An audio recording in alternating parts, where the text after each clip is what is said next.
Bonjour à tous, voilà nous y sommes, nous sommes le 20 décembre 2020 et j'avais envie de vous parler aujourd'hui des jumeaux éloignés, du syndrome des jumeaux éloignés que certains appellent le syndrome des jumeaux perdus. Alors je n'aime pas trop en fait cet intitulé du syndrome des jumeaux perdus car cela voudrait dire que nous ne le retrouverons jamais. Alors que dans le syndrome du jumeau éloigné, en fait, ce jumeau est à une certaine distance de nous et au fur et à mesure de notre cheminement, nos compréhensions, nous retrouvons ce jumeau de manière à, recréer la fusion en nous. Alors quoi de mieux que cette merveilleuse journée pour vous parler du syndrome du jumeau éloigné, car nous sommes le 20, le 20 étant en numérologie la somme de 2 plus 0. Et 2 plus 0 faisant 2, 2 étant aussi l'addition de 1 plus 1. Donc 1 qui retrouve 1 pour recréer cette unité. Et étant en 2020, donc nous sommes le 20 décembre 2020, et ouais, ça fait beaucoup de chiffres, je le sais, mais le 20 décembre 2020, lorsqu'on additionne l'intégralité des numéros, nous arrivons à 9. Donc pourquoi pas une fin de cycle? Voilà. Donc, pour ma part, le jumeau éloigné, comment ça se concrétise, on pourrait dire dans la matière, pardon, ou sur un plan, éthéré? Il faut remonter à bien avant l'incarnation, en fait. Lorsqu'il y a ce fameux contrat, ce plan de route que nous prenons pour, venir sur terre et vivre les expériences à vivre qui nous font évoluer, avancer. Et dans ce plan de route, en fait, nous ne sommes jamais seuls, nous sommes soutenus. Nous avons nos anges, nous avons nos archanges, nous avons des guides et certains ont un jumeau, donc un double, qui, lors de l'incarnation, fait le choix de ne pas suivre le chemin. Quoi qu'il en soit, à partir du moment où le voyage commence, du monde éthéré vers la matière, il y a tout un cheminement et donc on sait que notre corps est dans la matière est un corps physique, mais nous disposons aussi de corps subtils. Alors, ce qui n'est pas toujours facile à intégrer, si je parlais de ça avec mon oncle qui est gynécologue, euh, j'imagine même pas sa tête si je lui parlais de corps éthéré et du fait il peut y avoir plusieurs âmes autour de nous mais qu'il n'y en a qu'une qui s'incarne au moment voulu. Donc, mais s'il veut qu'on en parle un jour, il n'y a aucun souci. Ces corps éthérés, ces corps subtils sont repris dans beaucoup de civilisations, dans beaucoup de cultures, que ce soit les cultures japonaises, les cultures hindouistes, où certains, donc, du coup, parlent du corps physique. Mais au-delà du corps physique, nous avons le corps émotionnel, rattaché à nos émotions, le corps mental rattaché à notre esprit et le corps spirituel qui est rattaché pour moi à notre divinité. Donc, lorsqu'il est le temps de l'incarnation, donc je vous fais pas un dessin de comment ça se passe dans la matière. Il y a un stade de développement au niveau de l'embryon jusqu'au fœtus, puis après donc l'enfant qui prend forme. Mais bien avant cela, lorsque nous décidons de nous incarner sur Terre, donc comme je vous l'ai expliqué tout à l'heure, nous avons toute notre équipe et certains ont leurs jumeaux qui les accompagnent et qui vient avec eux car c'est un chemin où on a besoin de soutien. On a différentes épreuves à traverser, même dans ce chemin éthéré, que ce soit galactique ou autre, ou multidimensionnel. Et nous arrivons, les deux ou trois âmes, parce que parfois nous sommes plusieurs, mais si on reste sur le principe du jumeau, les deux, on va dire, les deux esprits, les deux âmes arrivent, traversent les différents corps. Donc on commence par le corps spirituel, donc là il y a un attachement profond, après il y a le corps mental, le corps émotionnel, et au fur et à mesure que les âmes cheminent au travers de ces corps, le développement jusqu'au fœtus est en train de se faire. Et donc là, les deux âmes sont super contentes parce qu'elles sont toujours jointes l'une à l'autre, elles savent qu'elles sont unies, sauf qu'arrive un moment qu'on appelle le moment de la séparation, parce que il y a dans ce contrat un choix qui doit se faire, un choix qui est déjà fait, mais un choix qui se fait, une décision qui se prend sur le moment, et une âme donc va devoir intégrer le fœtus en développement pour constituer sa conscience, et après, bon, ben après permettre au corps humain, au corps de vivre ce qu'il a à vivre, et l'autre âme, elle va rester sur un plan éthéré. Donc il y a ce plan de la séparation qui n'est pas toujours facile et évident à vivre pour l'âme qui s'incarne. Parce que après, une fois que l'enfant naît, une fois que le cordon ombilical est coupé, on perd toute trace de cette association, de cette fusion, de cette gémellité avec l'autre âme qui, elle, par contre, a décidé de rester sur le plan éthéré pour faire partie de nos guides et de nous accompagner, de nous soutenir dans notre cheminement, dans les épreuves que nous avons à traverser. Donc, c'est au moment, donc il y a une double séparation. La première séparation, lorsqu'il y a un passage de l'éther vers le physique, l'intégration du fœtus, et il y a une double séparation, la deuxième survenant au moment où on coupe le cordon ombilical, où là par contre il y a une perte intégrale pour la plupart du temps de cette trace de jumeaux. Alors je ne vous cache pas que ça fait partie de mon expérience, ça fait partie de mon vécu. Il aura fallu que j'attende mes... ouais, 35 ans, 36 ans pour reprendre conscience de cette jumelle qui faisait partie de mes guides. Et ce qui est assez intéressant, c'est que mon empreinte terrestre au travers de mon prénom, qui est Thomas, Thomas venant de l'araméen, signifiant jumeau. Donc déjà, à l'origine, dans le nom qui avait été choisi pour moi, par mes parents terrestres, j'avais l'empreinte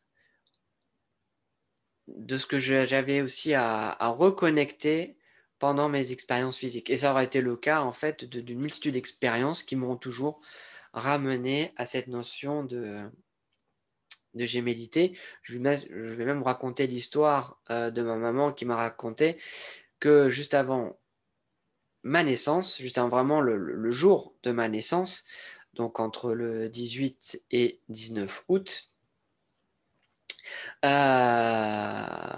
avait eu le visage d'une fille qui lui était apparue, sachant que j'étais un garçon. Donc, et elle a eu voilà, le flash de ce visage féminin qui lui est apparu. Donc, ça a été quand même assez fort, et ce qui m'a réconforté du coup dans le chemin et dans le travail que j'avais commencé à entreprendre par rapport à ça. Donc, je ne parle pas de flamme jumelle. Pour moi, je ne veux pas rentrer sur ce sujet-là, puis c'est pas l'objet de cette vidéo, même si pour ma part, je pense qu'il y a un lien très, très fort, mais j'ai pas envie d'aborder ce sujet-là ici et maintenant. Non, vraiment rester sur cette notion de jumeaux, d'âme qui nous accompagne, qui nous soutient, qui fait partie de nos guides, et, et qui, au travers de notre vie, laisse toujours un manque, laisse toujours une absence. Ce qui fait que dans nos relations, dans nos couples, nous pouvons toujours être en fait à la recherche de cette partie en nous, il y a cette partie qui nous manque, qu'on n'arrive pas à intégrer. Donc on va aller chercher en l'autre ce double dont on pourrait avoir le souvenir ou l'impression qu'il y a une partie de nous qui est inexistence. Donc comme deux jumeaux, en fait, voilà, comme deux jumeaux, on va rechercher sa moitié, et très souvent, ça se passe au travers du couple. Ça peut se passer au travers d'une relation amicale aussi, hein, où il y a un lien très fort. Il y a un lien qu'on n'arrive pas à comprendre, mais qui est là et qui est présent. Et en fait, la recherche de ce lien est tout simplement pour recréer cette unité que nous avons avec notre jumelle qui nous suit des plans éthérés, des plans subtils. Ça ne se passe pas toujours forcément bien, pour la simple et bonne raison qu'on se rend compte à un moment donné que cet autre dans lequel nous avons recherché une partie de nous-mêmes, ben, nous ne la retrouvons pas. Il y a toujours un vide, il y a toujours un manque, il y a toujours un sentiment d'être incomplet, jusqu'au jour où on prend conscience qu'il nous manque cette partie-là, et qu'on intègre cette partie-là en allant rechercher son jumeau éloigné. Voilà, je ne sais pas si voilà, si c'est des mots, si c'est quelque chose qui parle, qui résonne en vous. Et je souhaiterais terminer cette vidéo par un soin, que ce soit pour vous, ou aussi un soin pour la Terre. Parce que la Terre, ben, elle est à l'image de l'humain, elle a elle aussi ses jumeaux, ses jumelles, avec lesquelles elle peut être en recherche, dont elle a le manque. Et donc, j'aimerais que nous fassions un soin pour Gaïa, un soin pour la Terre et pour ses jumeaux, afin que Gaïa puisse réintégrer en elle euh, ces parties dont elle aurait le manque, dont elle aurait l'absence. Et si vous êtes d'accord, je vous invite à ce que nous fassions ce soin ensemble ici et maintenant. Je vous invite à prendre une grande inspiration. Oui, ainsi qu'une longue expiration, de demander l'assistance, la guidance et la protection des anges, des archanges, de vos guides terrestres galactiques, afin d'offrir à la Terre, afin d'offrir à Gaïa ce soin de reconnexion à ses jumeaux, à ses jumelles, à ces parties d'elle-même, afin que Gaïa puisse ici et maintenant, au travers de cette reconnexion, ne plus souffrir de l'absence, ne plus souffrir de l'oubli, ne plus souffrir du manque de ses jumeaux galactiques qui l'accompagnent et la soutiennent. Et dans cet instant, en ce jour du 20 décembre, je demande à la conscience universelle, à la conscience galactique, de venir transmettre, offrir ce soin de réunification entre Gaïa et ses jumeaux, entre Gaïa et ses jumelles, sur tous les plans, sur toutes les dimensions. Que l'ouverture du cœur de Gaïa,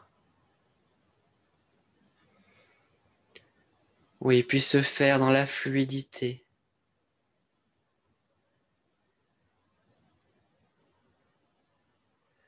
Que chaque espèce de vie sur Terre, humaine, végétale, animale, minérale et toute autre vie sur Terre qui souffrirait de l'oubli, qui souffrirait de l'absence, qui souffrirait de ce sentiment d'être incomplet, puisse ici et maintenant, à cet instant, en ouvrant le cœur, guérir,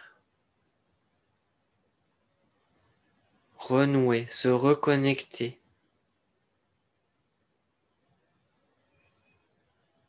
à ces autres sources de vie qui nous accompagnent et nous soutiennent. À celui ou à celle qui, au moment de l'intégration dans le corps physique, nous a soutenus et s'est éloigné. Et s'est éloigné pour nous guider, pour être celui qui fait le pont entre le terrestre et le cosmique, pour être celui ou celle qui fait le pont entre notre dimension et les autres dimensions. Accueillez ce qui est là pour nous et accueillez pour Gaïa, pour qu'elle reconnecte ses jumeaux et jumelles dans la multidimensionnalité, pour qu'elle réintègre toutes ses parties en elle et ne fasse plus qu'un.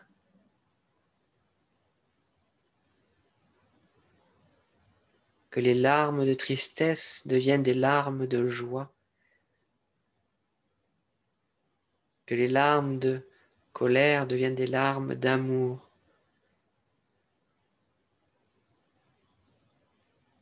que les larmes d'abandon deviennent des larmes de réunion. Oui. Gaïa, au-delà de ta conscience, au-delà de tes consciences, accueille cette réunification avec tout mon amour, avec tout notre amour.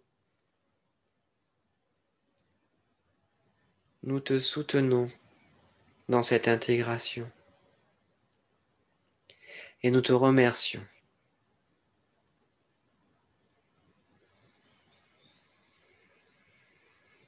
Inspirez, expirez.